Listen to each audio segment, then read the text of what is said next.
Hello and welcome to the Business Breakthrough Series. Here we have 15 lessons that I am currently offering for you to really help you accelerate and break through any blocks that you are experiencing within your business. Now, I understand that there are levels of knowledge, and often we need to hear something several times before we build the confidence, even to move through to the next level. So, as I move through this series, there may be some concepts that you have heard before. Keep listening because as you listen, it will build your confidence to break through that barrier. Now, let's also be real that just because you've heard it before, doesn't mean that you're actually implementing it. Knowing it in your mind and then actually trying and actually doing are two very different things. So, listening to these things, even if you have heard them before, to keep looking and reevaluating if you are practicing this in your business. I know that every time I have taken it to a next level, which I call up leveling, I've been able to view things from a different perspective, which is why I call it up leveling. We have this like overview where it's like we're in an airplane and we're looking out the window and we have a different perspective. So take that into mind as you move through this. I often invite you to rate yourself within these areas of am I implementing this? How well am I implementing it? And then to also identify what can I improve? Now as we move through and you identify projects and tasks, I don't want that to be just another task on your task list, but rather think about that and maybe you go and schedule yourself some time to review that note. Now, if you haven't heard me before, I love Google Calendar because you can go in there and you can add notes. I create links to my notes within those sections that really help me move forward too. So, what are we talking about today? Today, we are talking about how to communicate, to captivate. Yes, this is marketing, but it's more than just this tactical marketing. So often we see marketing as, oh, I'm just going to create some posts on social media. Oh, I just need to get clients and I have to put my stuff out there so I can get clients. Or sometimes we think social media and it's just following and attention. But if we really want to captivate our audience, meaning they want to follow, they want to learn more, they're engaged, they're here, they're ready to show up. So, how do we do that? All right. Well, we're going to move into our presentation. So, as we move into a presentation, I do invite you to get a notebook or open up a notepad so that you can type into it to limit your distractions because I know it might be a little unrealistic to say don't multitask because our brains are just conditioned for that. But I do encourage you to multitask less. If growing your business is on a scale of 1 to 10, if it's a 10 for you, then you really need to pay attention here.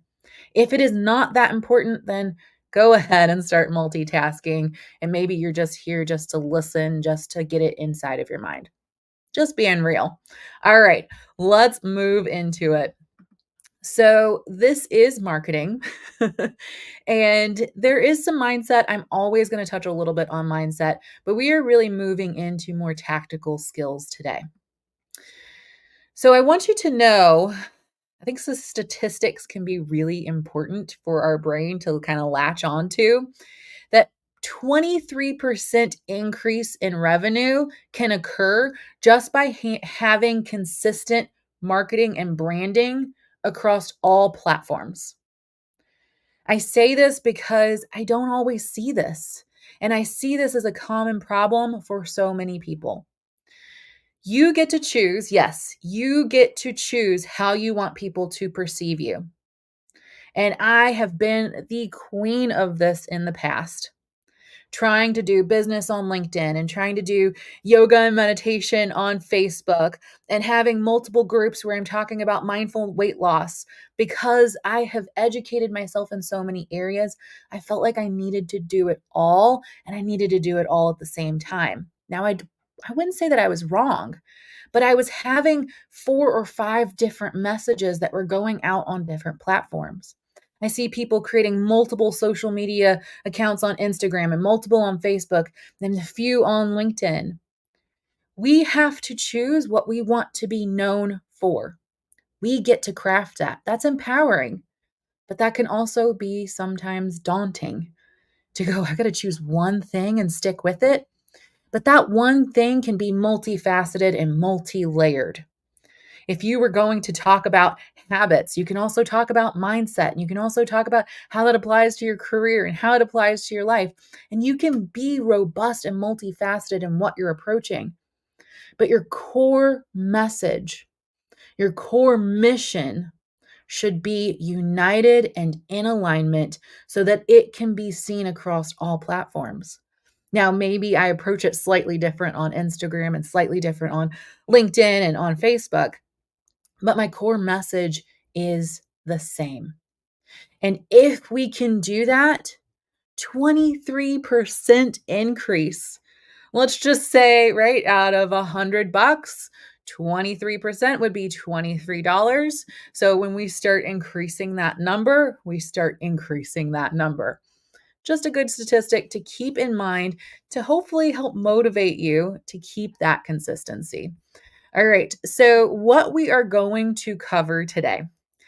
So, as we look into this vital link between communication and marketing, communication is the backbone. And I don't even know if backbone is really the best word for that. If we look at our body and how we're made up of the nervous system, the skeletal system, and the muscular system, the muscular and that nervous system would not be able to function in the complete way without the skeletal system. Now, I would say marketing can sometimes be that skeletal system, but when we talk about the nervous system and how it runs, and then we look at the tissues, the content, the communications, if we are not accurately communicating it, it's like taking one of those components out of our body no longer works.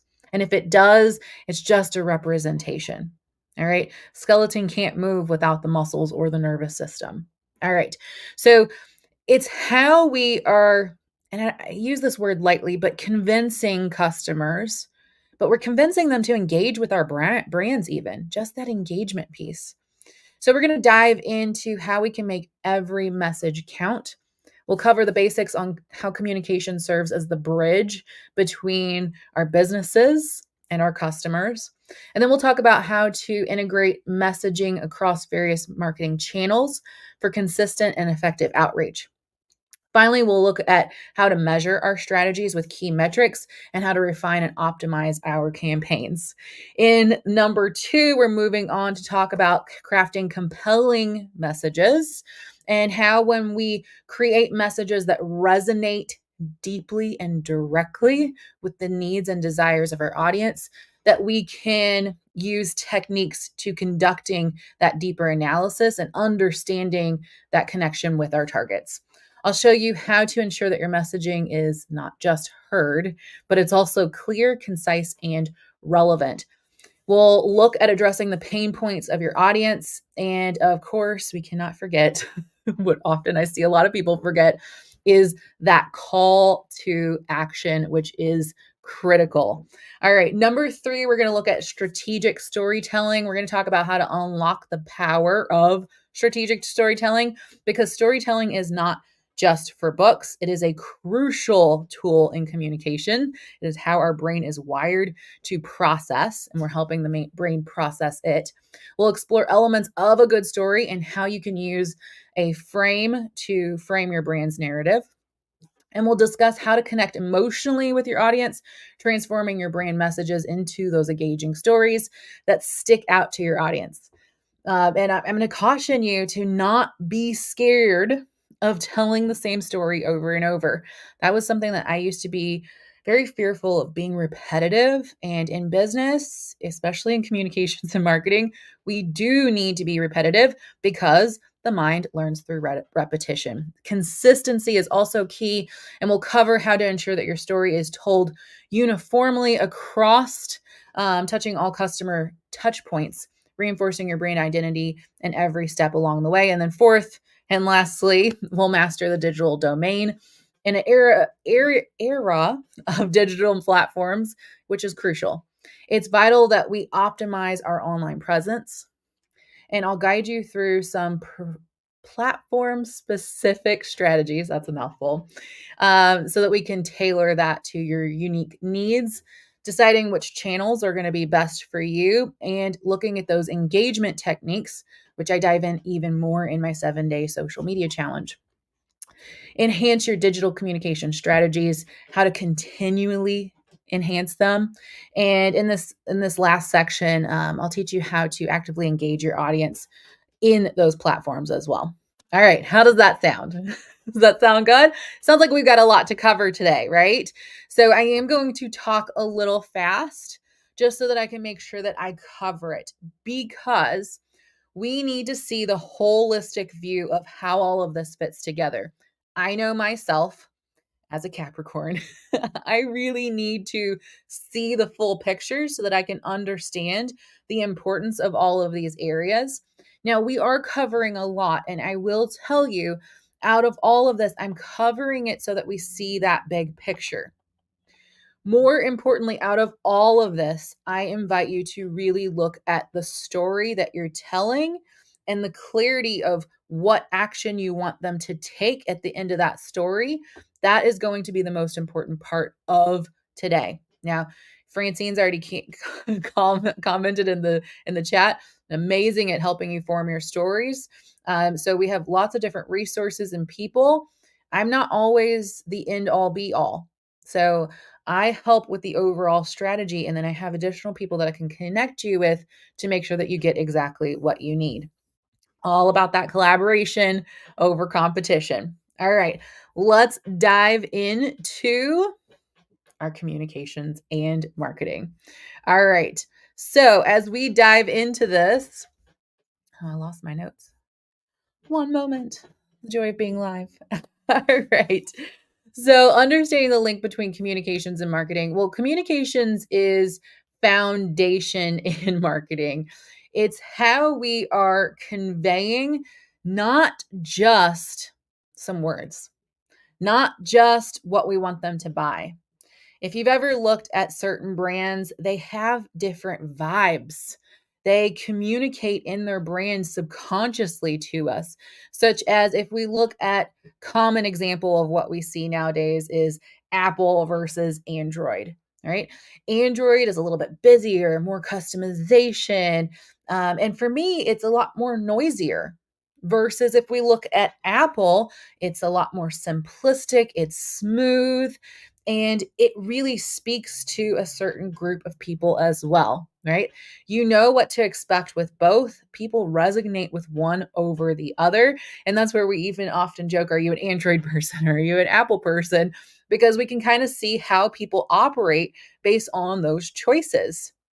So the conveyance that those give by this clean, simple, sleek design versus bright, colorful, more interaction and things going on.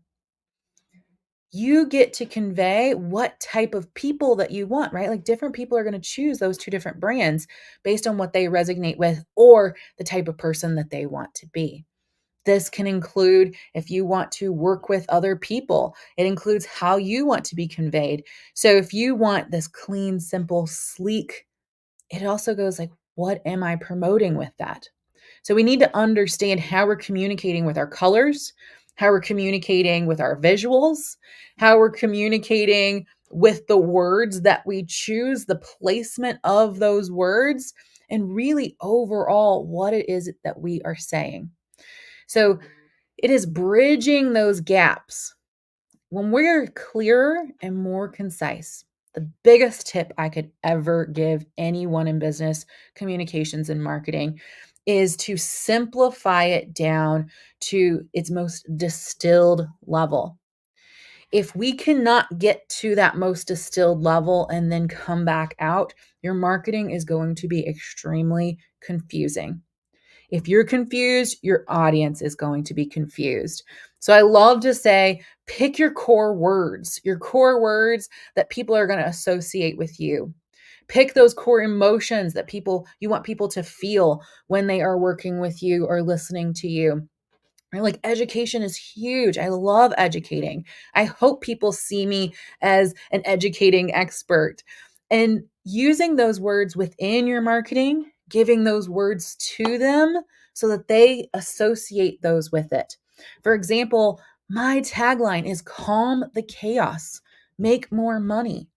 I am helping you see the bigger picture so that you can get more organized and get clarity, because clarity is within the calm, and money making strategies are within the make more money. So looking at how I can infuse that into everything I'm doing, it's kind of like my checkpoint. And we always want to make sure that whatever we are saying and educating on, that we can give those words to our audience so that they can tell the next person. Big question to ask yourself is, how would someone refer you to someone else? How would they describe you? And that's not for them to figure out. That's for you to give them those clear words. Integration on marketing channels. So we want to amplify our impact. And I 100%, more than 100%, urge each and every person to have an impact that they are working on making and to talk about that. I want more people to improve their communications. I want more people to work within collaboration. I want more people to have clarity, because when we have clarity on what we want in life, we reduce the anxiety and we step out of scarcity and into abundance. That is an impact that I want to make on people. And so we want to be sure that we know why we're doing what we're doing, and we're telling everyone else why we're doing what we're doing so that they can tie all of this back. And the more you talk about it, the more clear you will also get. Now, making sure that your communication is effective. This is a test. You've got to test this out. We talk about this often. Actually, Francine and I were talking about this not too long ago, talking about how go test out your message, see how people interact. It's amazing when you can see their facial expressions. When you make a call to action and no one is responding, one, that might be the algorithm and no one's really seeing it, but it might be that you're not really speaking to them. The most effective social media posts and messages that I have ever crafted is when I have been getting authentic and raw and talking about the emotions and the stories, talking about a conversation that I had. It's not sitting there and trying to be super strategic and sterile. Strategy is the framework. The communication is born. It is the plant, the fruit that comes out of strategy, but we don't see the strategy. It's underground.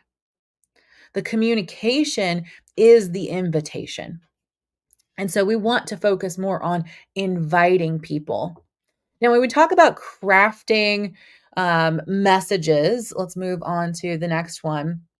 Or measuring our communication impact. I don't want to skip that part. Creating key metrics. So if you're like, hey, I'm going to send out this message, I have 0 people interact. I have some people interact, and being able to start tracking those of how many people do you want to engage? How many people are actually in your audience, and what are those percentages of engagement? Just because you have an audience doesn't mean that it's the right audience for the content that you're creating. So you want to strategically build an audience based on the content that you will be creating. Let me know if you have questions as we continue to dive in, and then we'll get to that Q&A at the end. But if you go ahead and type that in the chat as it comes to mind, then those will be nice and fresh for you. Crafting a message that resonates. This is where you want to build your idea and have your core messages that you're going to think of. And then you want to take those back to market research. And when I say market research, I know that can be somewhat of a sterile word or phrase. But when we go and we have these conversations with people, and we say, hey, I'm doing some market research. Have you ever experienced this, or is this something that you're working on? Yes or no? Great. If they're in that category for you, you say like, what's the biggest pain points and struggles? And you can do this in a DM, you can do this in a chat, but I would really invite you to do these on Zoom with people so that you can see and get to those teary moments, get to the things that you're really struggling with. Um, the first couple times I did market research, it was like, hey, here's these problems, here's these questions, I have these questions. And I didn't have as much direction with it. But when I really got to a really big pain point, and when we're doing business, we not only want to reach to a problem to be a solution, but we want to be a solution to an immediate need, something that they see as a crucial problem right now, not what you see as a crucial problem, because you, as the expert, are going to see things differently than what they're seeing them. And it can be kind of hard if you've been in that space, that previous space before, to really sit down and get back into that energy of that pain and suffering that you might have been in, to think about how you were experiencing your morning when you woke up, how you were experiencing your evening and your middle of your day. And when you approached problems, like what was that really feeling like? But what will accelerate your business and your communications and marketing even faster is when you are out there doing the work. And I caution on just giving away a lot of free sessions, because people that are searching for free might not be the same people who are searching and are willing to pay. So it's like, oh, well, how do I find the people that are going to pay? You could say like, "Hey, I need 3 people. I'm doing a 50% off discount." Or go searching for those people and ask them questions and see if they're really searching for it, and just do the market research.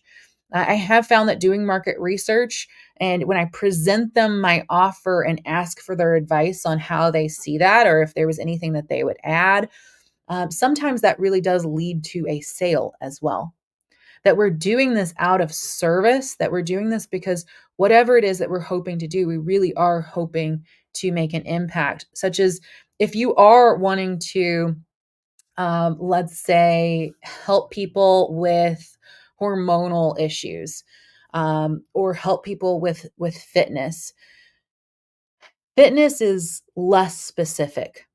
When we can say, hey, I want to help someone with menopause, or I want to help someone with fertility health, we're really looking at helping someone get what they want, or to reduce the pain and suffering that they're currently having.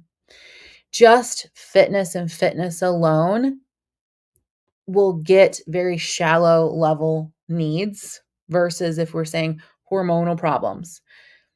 It's niching, but it's not niching. It's niching because you're still gonna be working on fitness. You're still gonna be working on a lot of the same things, but you can speak to that. And I found this a lot when I started my first business and I was teaching yoga.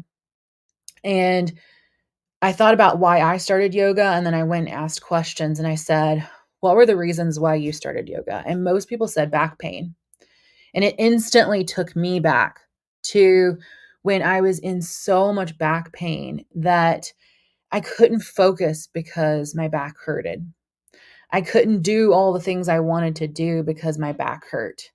I couldn't run. I couldn't do these things. And what I didn't really realize at the time, that it was this deep-seated emotional dissatisfaction with my life as well. And as I started speaking to those stories and really diving into what some of these causes of my back pain was and how I was working through it, and it was as simple as getting on my mat and just doing some very modified sun salutations and allowing myself to breathe into my body and giving myself a safe space to cry if needed. And it was amazing to see the process. And as I started unraveling that, I started really getting to know myself more. And it was amazing how the simple bend and like back and forth movements of my spine, it was frustrating. It was so frustrating not being able to move my body the way I wanted to. But it was so liberating as I continued to do that, and I would get a little bit more, and I'd start to feel my chest opening, and I'd start to like feel like love coming into my body and possibilities. And as those possibilities were happening in my body, they started happening in my mind and in my energy. And I started finding myself breaking out of my shell.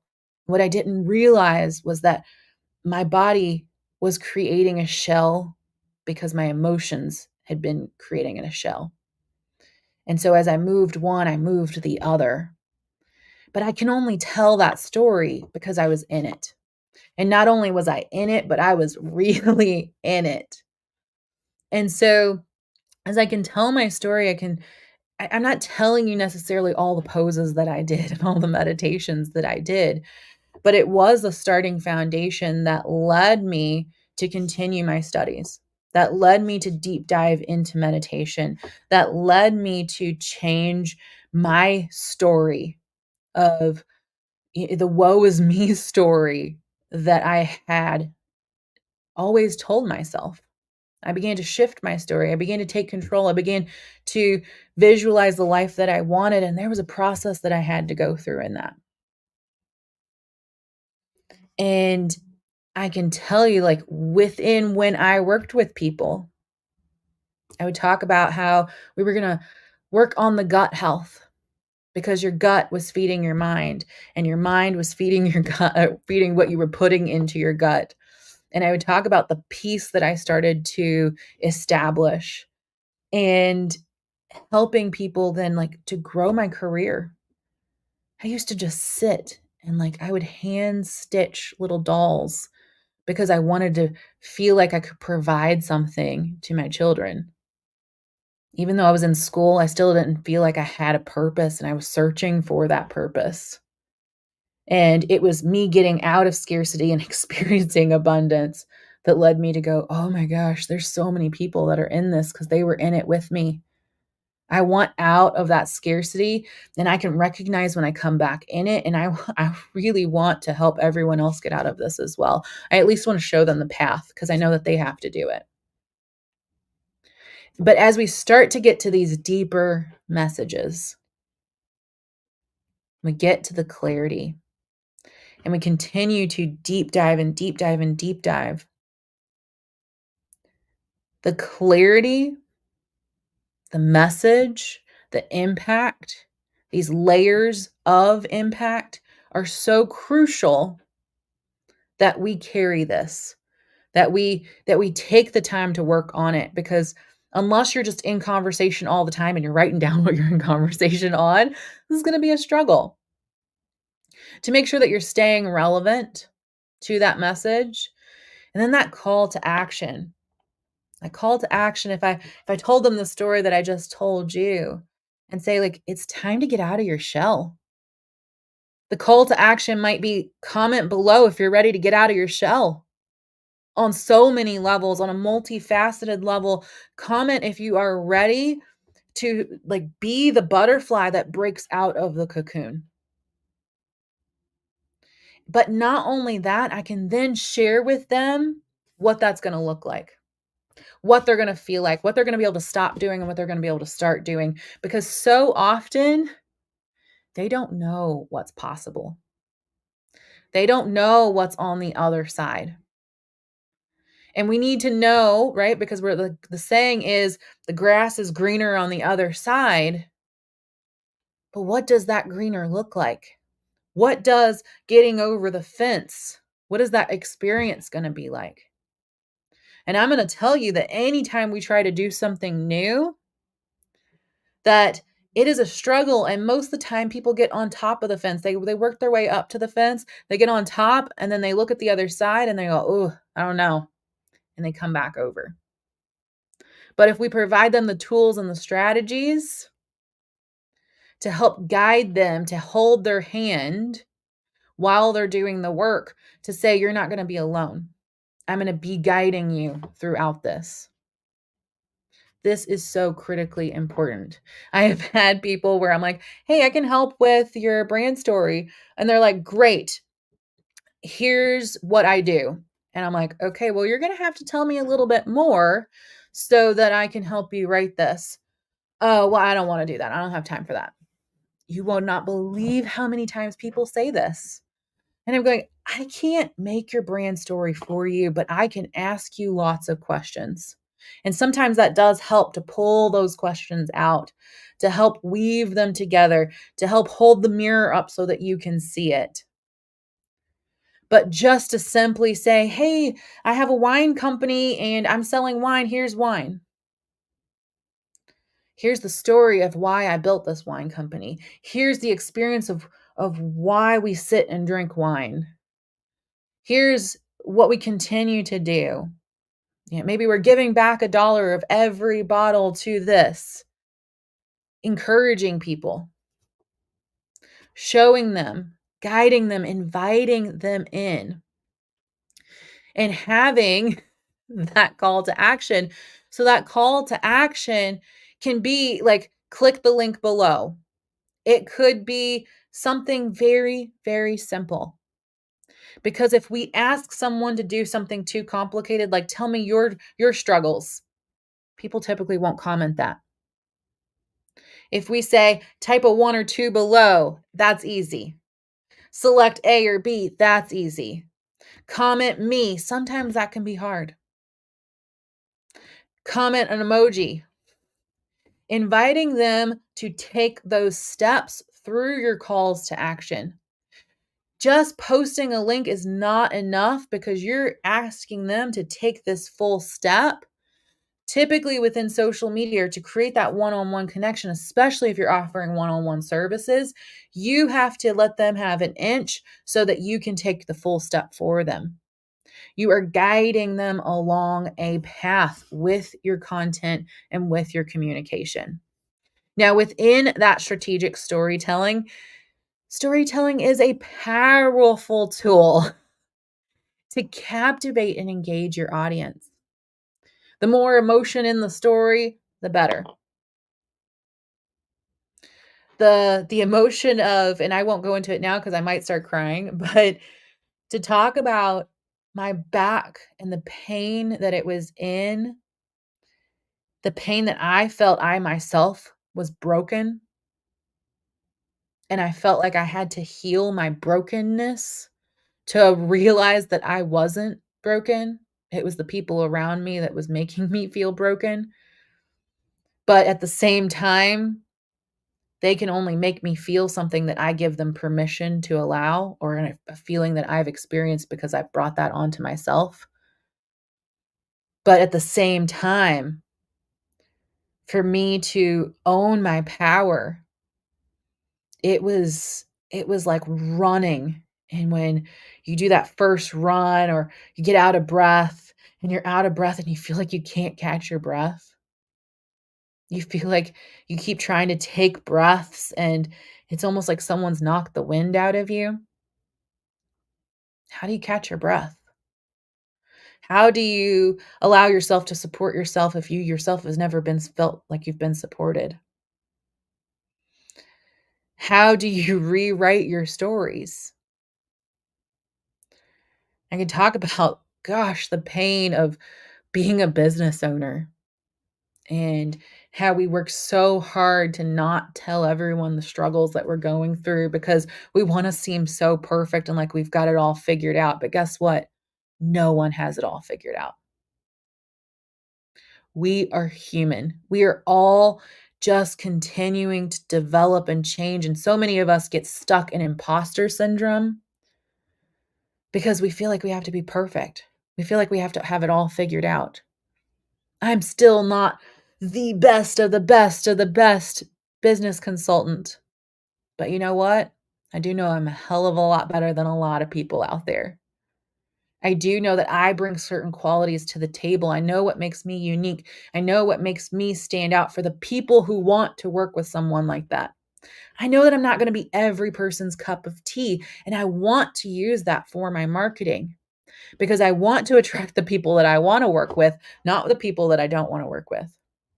And it's okay if you haven't figured that out yet because, oh, trust me, when you get that one person and you're like, I never want to work with a person like this again, you'll suddenly start to shift your marketing even more.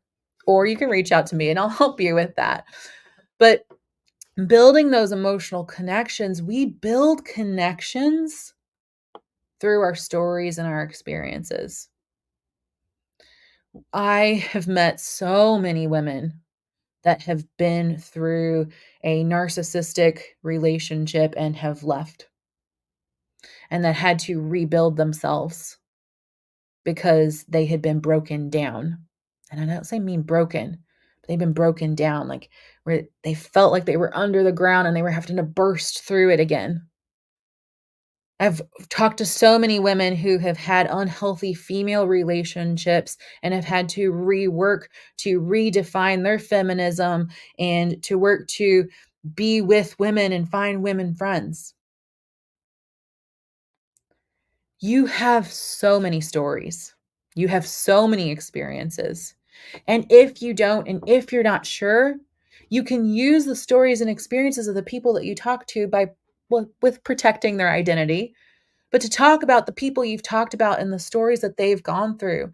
I have watched women who are beautiful women who are so experienced, they have so much knowledge, but because they doubt themselves so much, they have not built their confidence. They delay their success.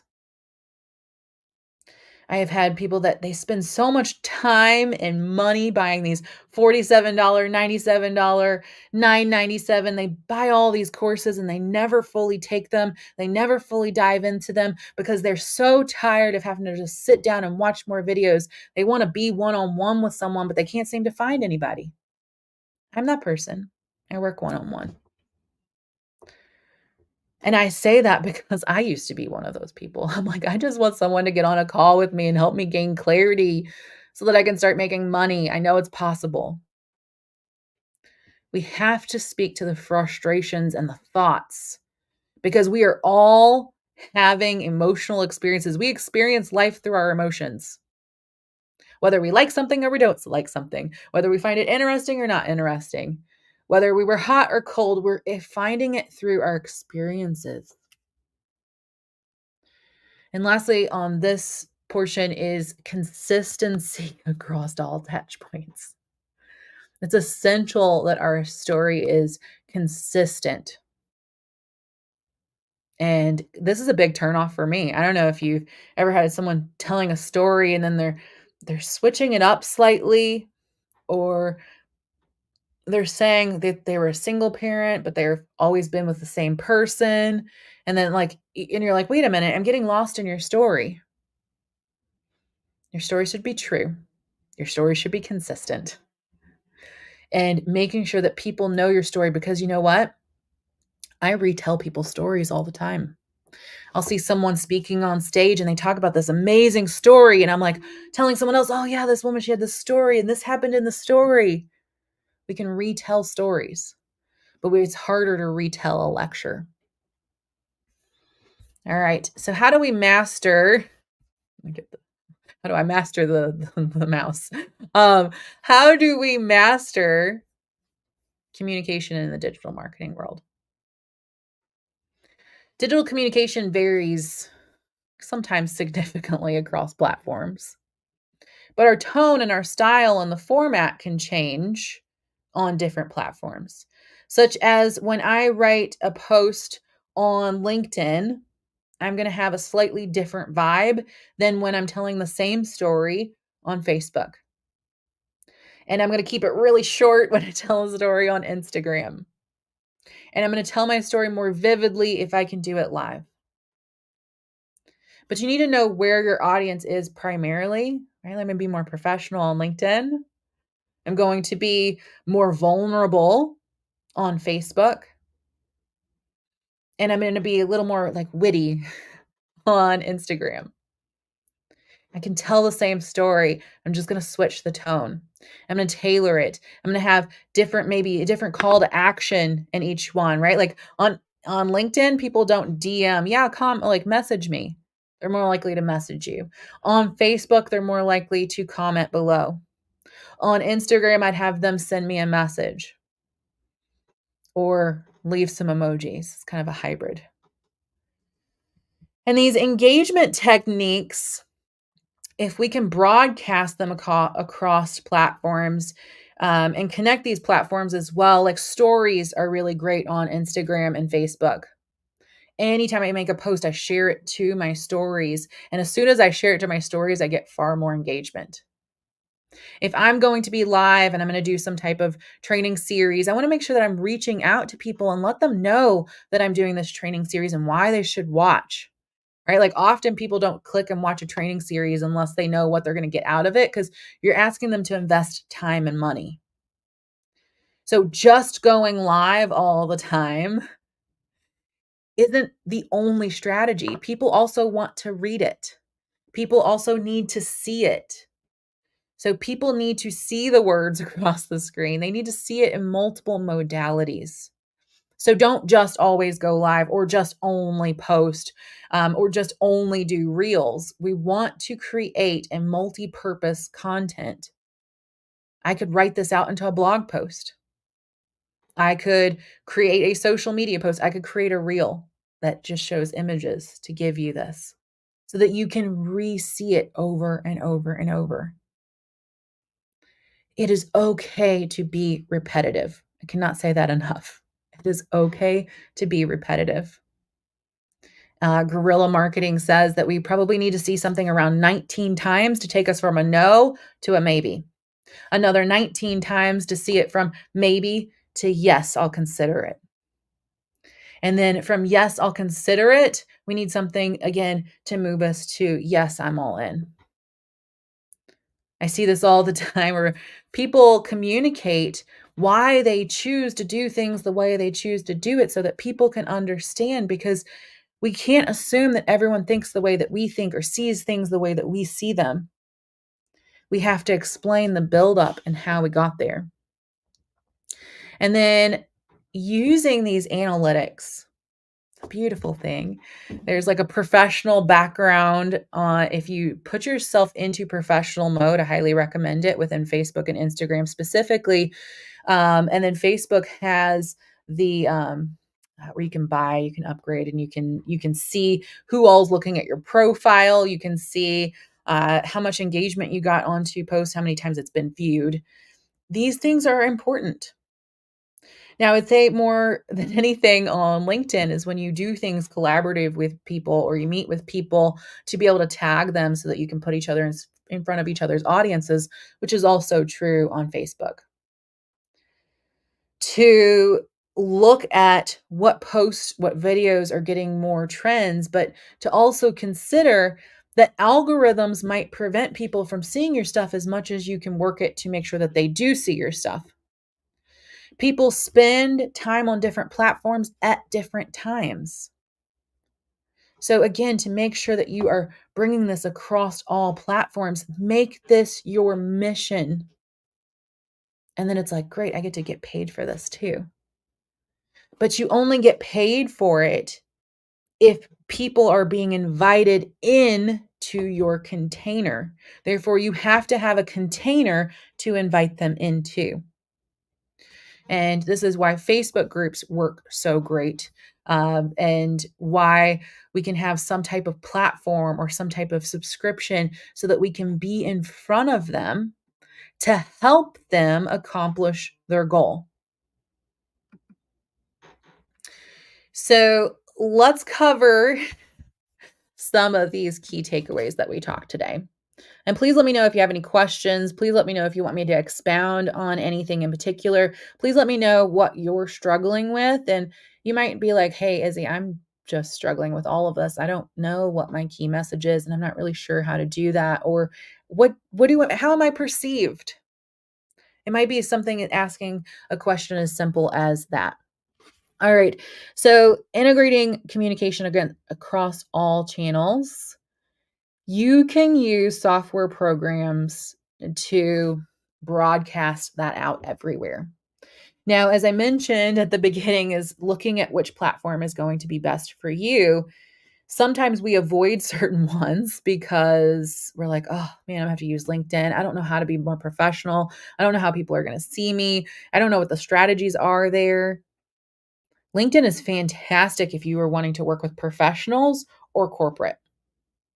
Fantastic. Facebook is if you were looking for more of like coaches, assistants, people that are just in the online world, more of this health and wellness mindset, that is going to be more Facebook. Instagram, I say everyone really should be on Instagram. You don't have to like work it to its most extreme, but you should be on there as a secondary. Now, it could be your primary, but as a secondary to Facebook or LinkedIn. Of course, there's many other platforms out there, but as we can really start to understand who our target market is or to pick a target market to pursue until you can successfully integrate there, and always looking at which one you can make more money faster. And I don't mean that as in a like be greedy for money, but as a business owner, like you have to pay the bills. So you need to make money faster. You need to go to the path of least resistance to start. And sometimes that can be scary. We can self-sabotage. But keeping this consistent across all platforms, an action that you can do today is just to make sure that your profile image is the same on all the platforms, or that your logo is all the same on all the platforms, that your color strategy is the same on all the platforms. That could be the most minimal thing that you do. Mastering the art of crafting compelling messages, understanding your audience deeply. Something that you can easily do is where else are they shopping and buying? Why are they buying it? What are they reviewing of it? What have they tried in the past? What are they following? What else are they doing in their lives? If you don't know that, you need to go get to know that. Go find a past customer or someone who you think would be a good customer and go do some market research. Harnessing the power of strategic storytelling. You need to have 2 to 3 core stories. You need to have your big story, but 2 to 3 core stories. Start thinking of different stories that you can tell, but if you're lacking on that, then go, what is the journey that I take them on? Is there people I have helped? Is there a best case scenario, case study style that you could use? You need a story. Why you started your business, how what you've learned and how you implemented it.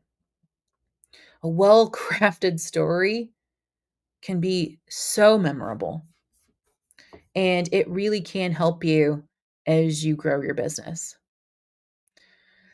Optimizing your digital communications. So I do say that you do need at least a once a month email. You should have an email system that is sending out beneficial communication, something that's not just sales. If you were going to send 4 emails a month, so one a week, there should be very minimal sales in the majority of those, if anything, one of them, unless it is deals or something along that lines. Do not spend all your day on social media. If you are, it should be multifaceted, such as like I'm doing training series. I am also going to put those into a course platform, and then I'll take these down, and then they will be available for sale. Multifaceted.